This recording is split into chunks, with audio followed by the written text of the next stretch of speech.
Hello everyone, আসসালামু আলাইকুম। আপনারা সবাই কেমন আছেন? আমি রান্না করছি গরুর মাংস।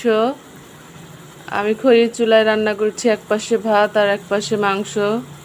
আমি সব মশলা একসঙ্গে দিয়ে দিয়েছি, পেঁয়াজ, মরিচ, আদা, রসুন বাটা, গরম মশলা, হলুদের গুঁড়া, লবণ।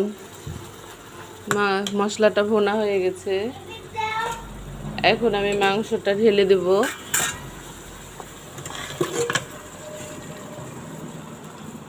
দিয়ে ভালো করে কষিয়ে নেব।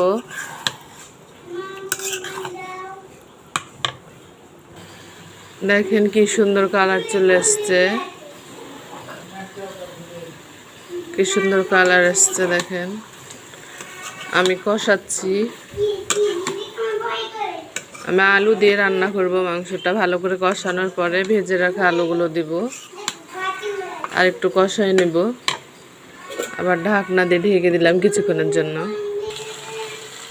ভেজে রাখা আলুগুলো দিয়ে দেবো এখন আমি। ভালো করে নাড়াচাড়া করে নেব।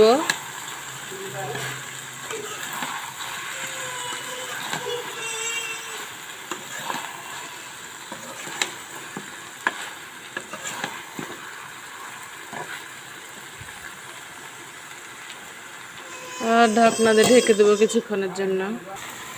কষানো প্রায় হয়ে গেছে, এবার পানি দিয়ে দেবো পরিমাণ মতো।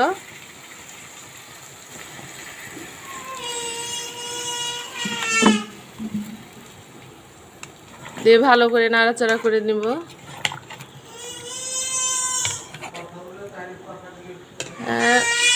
ঢাকনা দিয়ে ঢেকে দেবো কিছুক্ষণের জন্য আবার। হ্যালো, এখন এই যে মাংসটা রোল দেখেন, আমি ঝোল দেওয়ার পরে কি সুন্দর হয়েছে। আর একটু পরে নামাই নেব। গরুর মাংসের সঙ্গে আমি একটু কচুরলতি রান্না করছি। শুধু মাংস আমাকে ভালো লাগে না।